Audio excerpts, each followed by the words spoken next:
고린도전서 14장 2절 말씀입니다.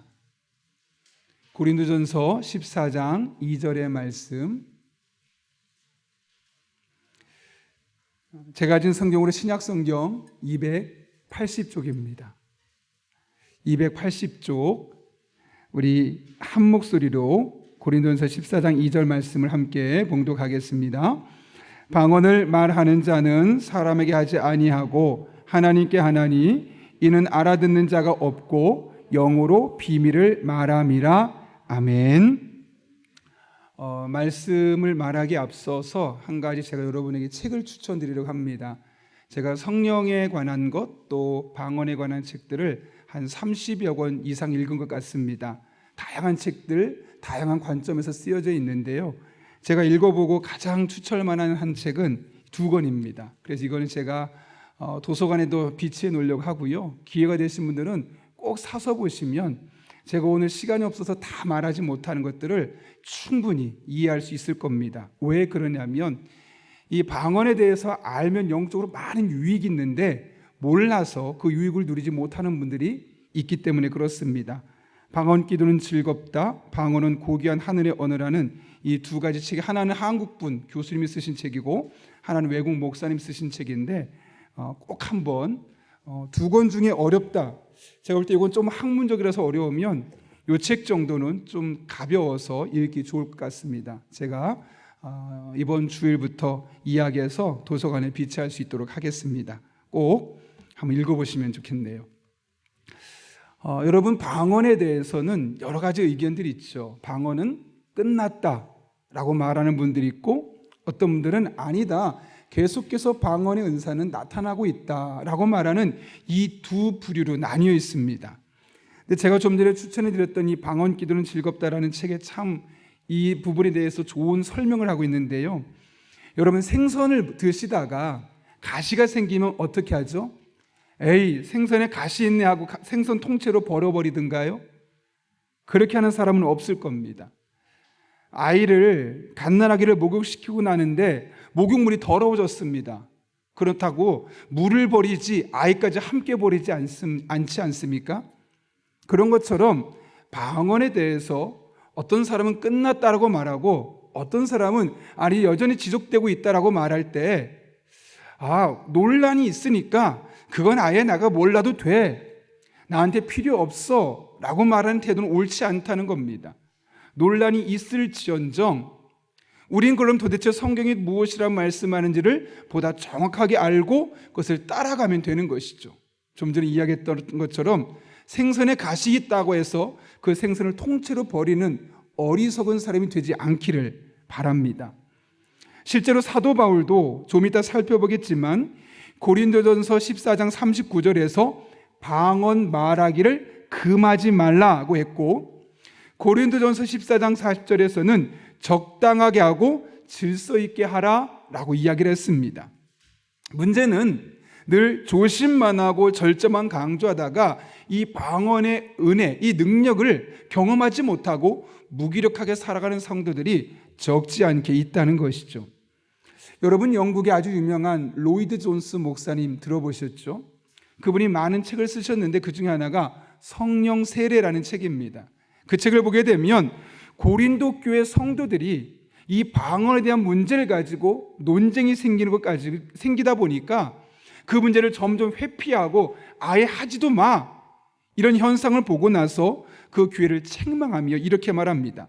현대 교회는 은사의 혼란을 걱정할 것이 아니라 은사가 나타나지 않음을 염려해야 한다. 뭐라고요? 은사가 혼란스러운 것 가지고 고민할 것이 아니라 왜 그 은사가 지금 우리에게 나타나지 않는가에 관심을 가지고 믿음의 길을 살아갈 것을 말씀하고 있는 것이죠. 그런 맥락에서 첫 번째, 방언의 은사는 유효기간이 있다.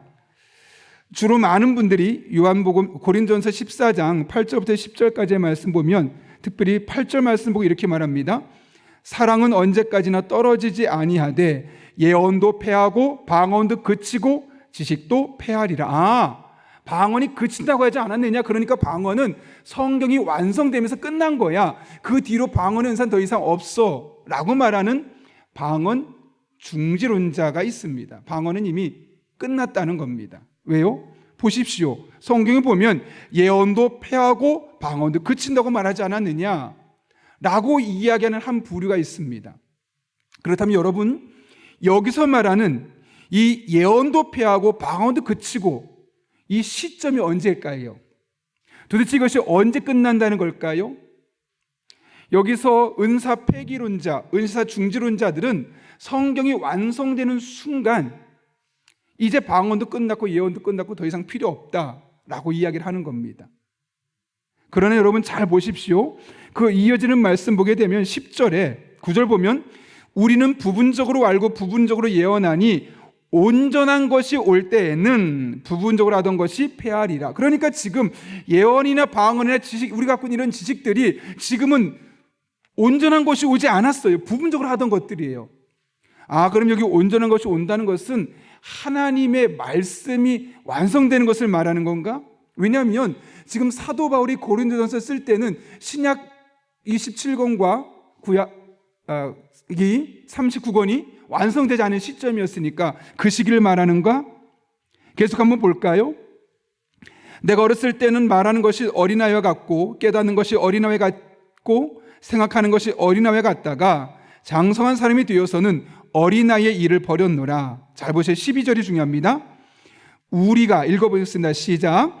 우리가 지금은 거울로 보는 것 같이 희미하나 그때에는 얼굴과 얼굴을 대하여 볼 것이요 지금은 내가 부분적으로 아나 그때에는 주께서 나를 아신 것 같이 내가 온전히 알리라. 아멘. 여기 보게 되면 지금과 그때를 비교하고 있습니다. 근데 여러분, 근데 그때가 언제입니까? 예수님의 얼굴과 내 얼굴을 대면해 보는 때, 그리고 주께서 나를 아신 것 같이 내가 주님을 온전하게 알 수 있는 때, 그때가 언제입니까? 성경이 완성된 때일까요? 아니죠. 이 세상이 끝나고 주님 품에 안기는 그날을 말하는 겁니다. 이 세상이 끝나는 그 순간이 바로 여기서 말하는 그때라는 것이죠. 따라서 10절에서 온전한 것이 올 때 이 부분적으로 하던 예언과 방언과 지식이 패한다라는 것은 성경이 완성되는 시점이 아니라 이 땅이 끝나고 우리가 주님 품에 안기는 세상의 종말의 때를 말씀하고 있는 것이죠. 따라서 세상이 끝나기 전까지는 예언도 방언도 지식도 그치지 않고 계속해서 이어질 수밖에 없음을 말씀하고 있는 겁니다. 제가 정말 많은 책을 읽어봤습니다. 왜냐하면 어떤 책에서는 방언이 끝났다고 말하고 어떤 책은 아니다, 계속되고 있다고 말하니까 도대체 어떤 기준을 가져야 되나.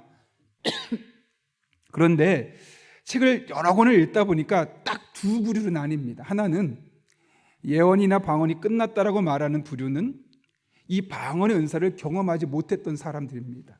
신기하게도. 그런데 정반대에서 여전히 방언은 있다라고 말하고 그치지 않았다라고 말하는 사람들은 보면 본인이 직접 방언의 은사를 경험해 본 사람들입니다. 그러니까 내가 경험해 보지 않았으니까 자기가 원하는 대로 해석하는 것이고, 내가 경험해 보니까 경험한 것을 기준으로 이걸 해석하는 겁니다.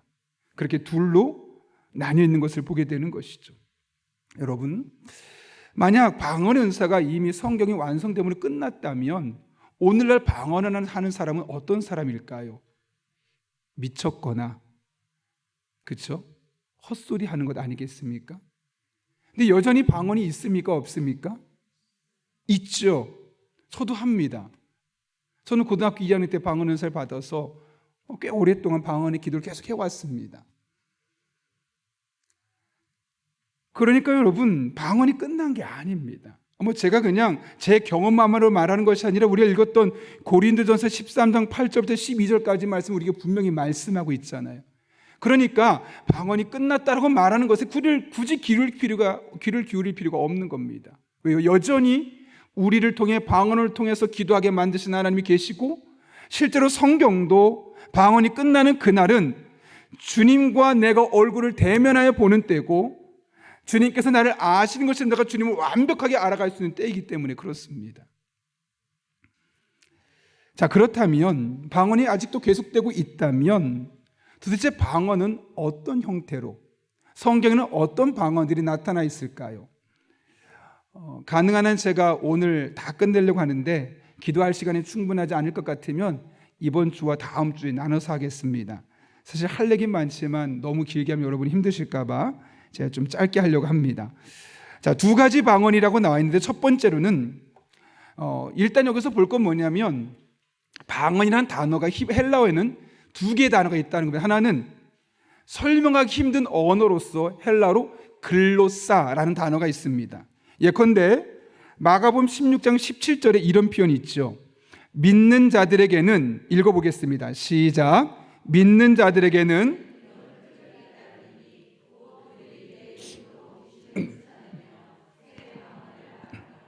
자, 사도행전 2장 4절입니다. 그들이 다 성령의 충만함을 받고 성령이 말하게 하심을 따라 다른 언어들로 말하기를 시작하니라. 아멘. 여러분, 사도행전 2장 4절 말씀이 지금 우리가 읽고 있는 개역 개정으로 바뀌기 전에는 다른 방언으로 되어 있었던 거 기억하십니까? 모르시죠? 그런데 우리 성경이 그냥 다른 언어로 되어 있고 마가복음 16장 17절에는 새 방언으로 되어 있잖아요.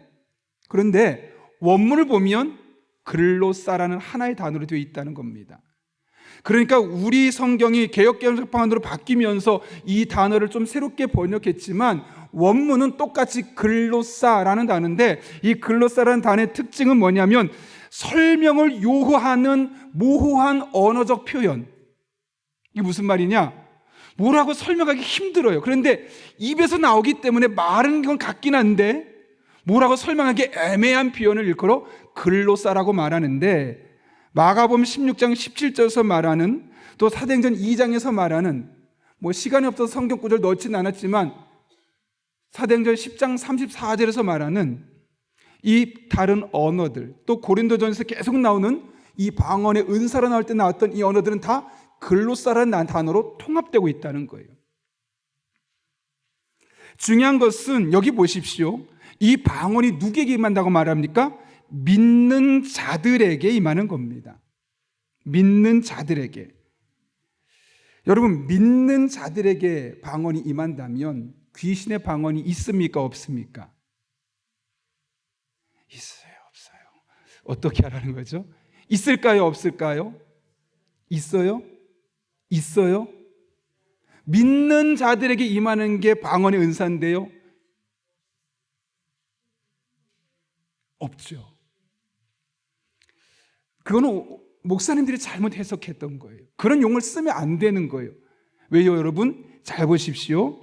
마가복음 16장 17절, 여기 믿는 자들, 어떤 것을 믿는 자들입니까? 마가복음 16장은 부활장이에요.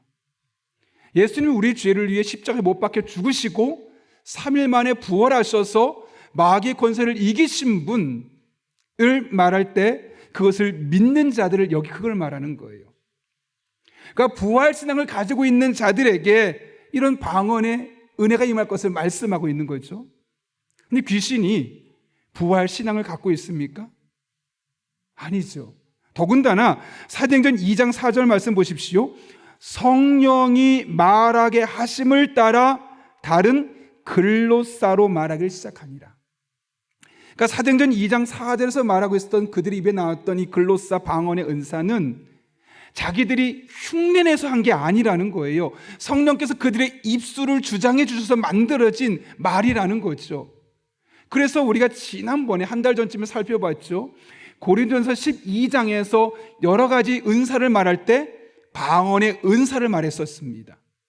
똑같이 방언 은사는 성령의 은사예요. 그러면 귀신이 성령을 받을 수 있어요, 없어요? 없죠. 그럼 귀신이 방언할 수 있어요, 없어요? 없죠. 그런데 왜 그런 말을 했을까요? 방언이 모호하기 때문에 그래요. 랄랄랄랄랄, 어떤 사람은 짜짜짜짜짜 이렇게 하고 하니까 미친 거 아니야? 방언하는 거 못 들어보셨습니까? 제가 한번 해볼까요? 안 하려고 하는데, 그러니까 모호한 거예요. 그냥 우리 언어적 표현으로 하나님 아버지, 살아계신 하나님, 오늘 함께 해주셔서 정말 감사합니다, 은혜 안에 거하게 하시고, 이렇게 또박또박 우리가 알아들을 수 있는 말이면 방언이구나, 저런 말이구나, 상관이 없는데 말로 설명하기 힘든, 설명이 필요한 모호한 언어적 표현인 글로사로서 성령이 말하게 하심을 따라 입술에 나오니까, 성령의 은사니까 모호하니까 사람들이 보면서 이상한 거예요. 뭐 좀 이따 뒤에서 다시 한번 나올 텐데요. 그러므로 여러분, 귀신의 방언은 없습니다. 표현이 이상하기 때문에, 혹은 미친 사람들, 정신이 이상한 사람들이 하는 것과 비슷해 보이기 때문에 귀신의 방언이라는 말을 썼던 거죠. 그러므로 여러분, 귀신의 방언이라는 말은 절대로 써서는 안 됩니다. 왜요? 방언 은사는 부활 신앙을 믿는 자에게 주시는 성령의 말하게 하심을 따라 나타나는 성령의 은사이기 때문에요. 제가 늘 이 부분을 강의할 때 전에 있던 교회 한 권사님을 말씀드리거든요. 저희 교구 권사님 중에 제가 이런 강의를 할 기회가 있었는데, 그 당시 이제 리더들을 모아놓고 제가 강의를 하고 있는데, 한 권사님이 손을 들고 물어봅니다. 목사님, 귀신의 방언이 있잖아요. 왜요? 아니, 제가 옛날에 집회를 참석했는데 한 목사님께서 귀신의 방언이 있다는 얘기를 하셔서 약 한 20년 전에 겁이 나서, 혹시나 내가 방언 기도하다가 나도 모르게 귀신의 방언 할까 봐 겁나서 그때부터 방언 은사가 원래 있었는데 그때부터 안 하고 지금까지 있었습니다. 그렇게 얘기하시더라고요. 제가 그랬어요. 권사님, 귀신의 방언은 없어요. 그건 말도 안 되는 거, 오히려 목사님이 그런 이상한 용어를 만들어내서 방언 기도가 우리 신앙에 얼마나 유익한데 그런 방언을 방해했기 때문에 그건 목사님이 잘못하신 겁니다. 지금부터 방언의 은사를 받았다면 편하게 하십시오. 성령의 은사고 성령께서 우리의 입술을 따라 말씀하게 하실 때 하는 것이 방언입니다. 그랬더니 그 다음 주에 오셔가지고 너무 기뻐하는 모습으로, 목사님, 다시 방언이 회복되었어요. 기도가 다시 깊어지고 제가 더 기도를 오랫동안 할 수 있게 되었어요. 옛날로 돌아서 너무너무 기뻐요. 이 방언에 대해서 어떻게 생각하냐에 따라서 전혀 신앙생활이 달라지는 거죠. 이렇게 방언이 오해받는 이유 중에 하나가 바로 글로사, 말로 설명을 요하는 모호한 언어적인 표현이기 때문에 그렇습니다.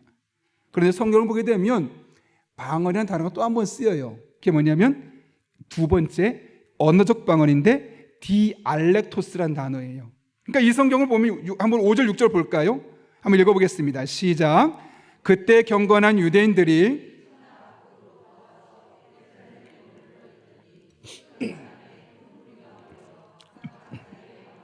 제자들이 말하는 것을 듣고 소동하여, 막 소동했대요. 왜요?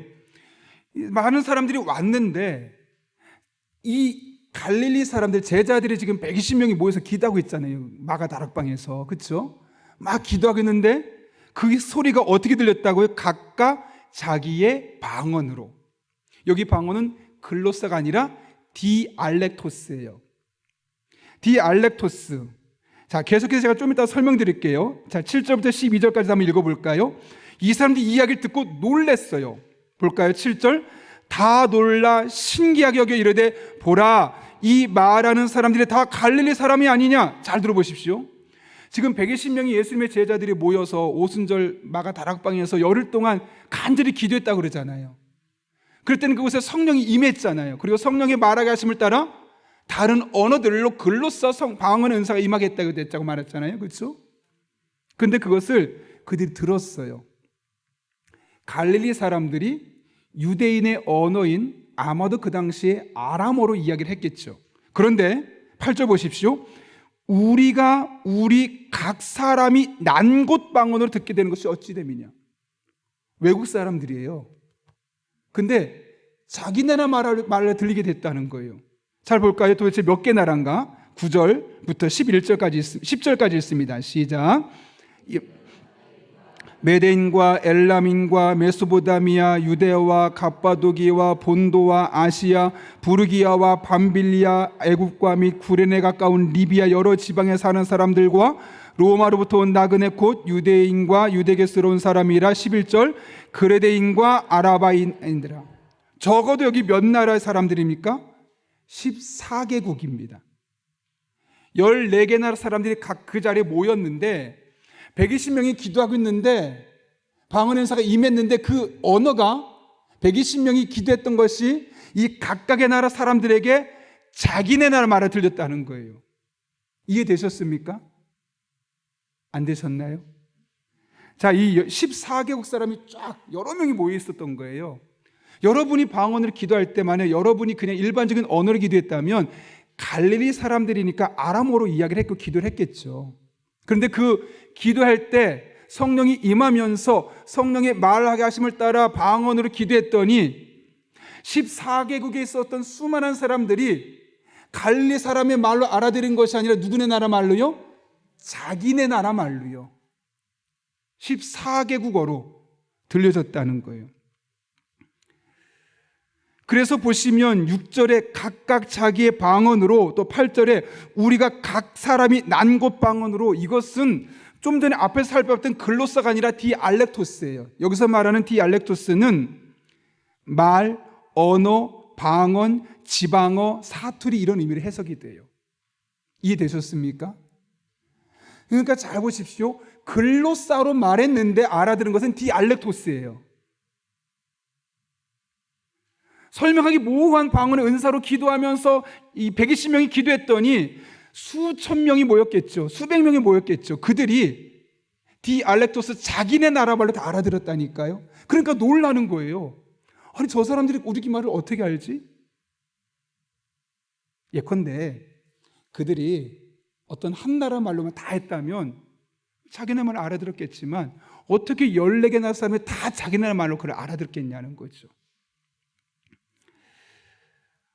그래서 우리가 여기서 한 가지 살펴볼 것은, 어떤 사람은 이렇게 말해요. 여기서 그들이 언어적인 능력으로서 그냥 여러 가지 말을 하게 된 것이다, 다양한 언어를 하게 된 것이다 라고 말하는데, 정말 좀 더 심도 있게 생각해 보면 그것이 아니라 방언이 통역이 된 거죠. 그 순간.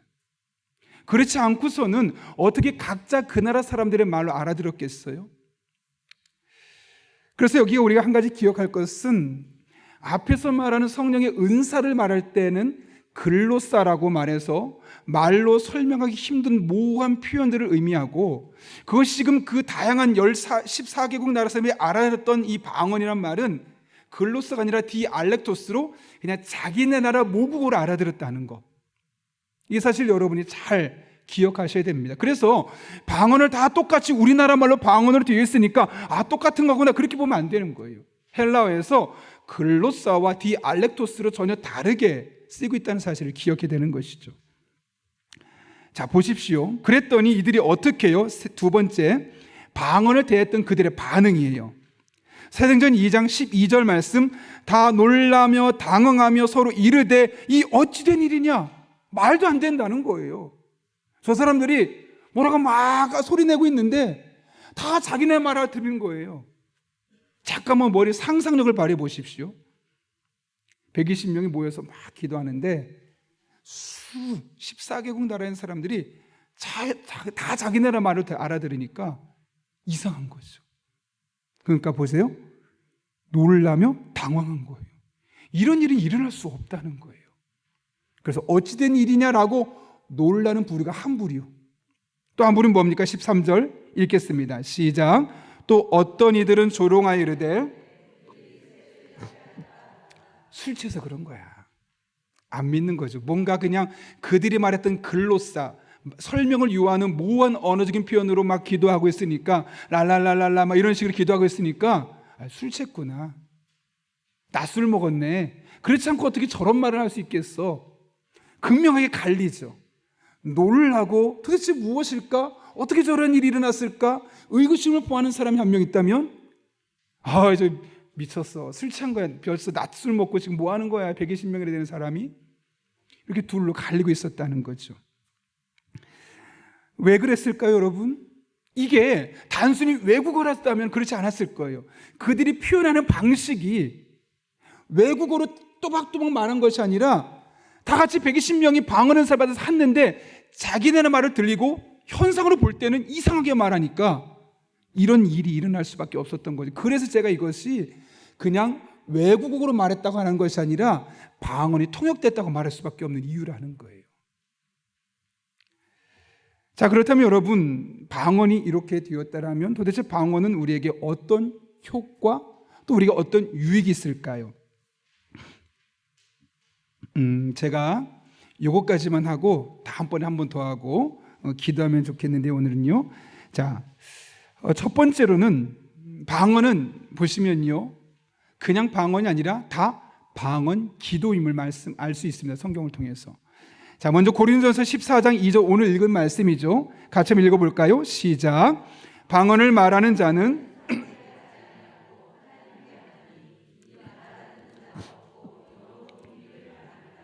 여러분 옆에서 방언을 말할 때 알아들어요? 못 알아들어요? 못 알아듣죠. 왜 그렇다고 말해요? 사람한테 알아들어가는 말이 아니라는 거예요. 하나님께 하는 기도가 바로 방언 기도라는 것이고, 그것은 내 영이 하나님과 영적으로 소통하는 순간이라는 거예요. 그러니까 우리가 이성적인 판단력을 갖고 기도할 때는 어떻게 보통 기도해요? 지금 꼭 필요한 것이 무엇일까 심각하게 고민해보고, 혹은 나의 삶에 있는 위기 상황을 생각해보고 그것을 목록화시켜서 하나님 도와주시고 해결해 주시고 이렇게 기도하잖아요. 그런데 방언은 어떻다고요? 뭔지 몰라요. 그러나 분명한 한 가지 사실이 있어요. 내 영혼이 하나님 앞에 영적인 비밀을 말하고 있는 거예요. 그렇다면 여러분, 방언 기도를 충분히 하고 나면 어떤 일이 생길까요? 영혼이 시원해요. 원인을 알 수 없는 평안함이 있어요. 특별한 이유가 없이 기쁘고 행복해요. 어떤 상황에도 흔들리지 않아요. 왜요? 나는 뭔지 모르지만, 내가 뭐 말했는지 모르지만 내 영혼이 하나님과 영적으로 소통하며 은혜를 나누고 있으니까요. 그러니 여러분, 방언이라는 것이 우리에게 얼마나 필요하겠어요. 나도 모르는 그런 나에게 꼭 필요한 것들을 영적으로 하나님께 아뢰는 순간이 방언으로 기도하는 순간이거든요. 그래서 방언 기도하고 나면 속이 후련해요. 뭐 어떤 문제가 해결되지 않아도 이유를 알 수 없는 마음의 평안과 기쁨이 있는 것이죠. 그러다 보니까 통역하지 않으면 그 내용을 모르죠. 그리고 또 하나, 고린도전서 14장 4절을 뭐라고 말하냐면, 방언을 말하는 자는 어떻게 돼요? 자기의 덕을 세운다고 그래요. 자, 첫 번째는 뭐라고요? 내 영혼이 하나님과 소통하는 순간이 방언으로 기도하는 순간이라는 거예요. 두 번째로는 자기의 덕을 세운다. 이 덕을 세운다는 말이 좀 애매할 수 있는데, 헬라 원문을 보게 되면 우리 오이코스 얘기할 때처럼 오이코도멘이란 뜻이거든요. 건물을 세운다는 뜻이에요. 그래서 방언 기도하는 가운데 내 믿음과 신앙이 더욱더 확신을 갖고 깊어지는 은혜가 있다는 거예요. 정확하게 여기서 덕이 무엇이다라고 말할 수는 없는데, 덕을 세운다고 말할 때는 이 방언 기도하는 과정을 통해서 내 믿음이 한 단계 더 성장하고 더 업그레이드 되고 하나님의 영적으로 더욱더 가까워지는 그런 은혜를 누릴 수 있다는 것이죠. 그러므로 여러분, 방언 기도는 우리에게 유익합니까? 유익하지 않습니까? 철저하게 유익하죠. 내 영혼이 하나님과 소통하고요, 내 신앙적인 덕을 세워가는 데 유익하기 때문에 방언은 우리가 사모해야 될 것이고 우리의 신앙생활에 매우 유익한 것이죠. 그러나 방언의 문제점이랄까요? 문제점이라기보다는 약점이 있어요. 그것은 뭐냐면 지극히 개인적이라는 데 있다는 거예요. 나에게 초점이 맞춰져 있어요. 그래서 사도 바울은 뭐라고 말해요? 가능한 방언을 하는 사람이 있으면 통역을 사모해서 나를 넘어서는 교회 공동체 유익을 끼치라고 그래요. 자, 고린도전서 14장 4절과 5절 말씀 같이 한번 읽어볼까요? 시작. 방언을 말하는 자는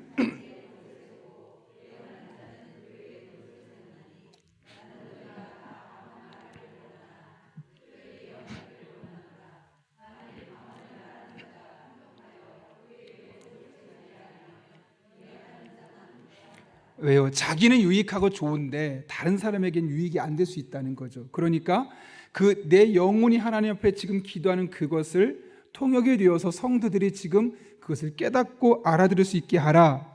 고린도전서 14장 12절 13절도 마찬가지 한번 읽어볼까요? 그러므로 너희도 영적인 것을 사모하는 자인즉 교회의 덕을 세우기 위하여 그것이 풍성하기를 구하라. 그러므로 방언을 말하는 자는 통역하기를 기도할지니 내가 만일 방언으로 기도하면 나의 영이 기도하거니와 나의 마음은 열매를 맺지 못하니라. 아멘.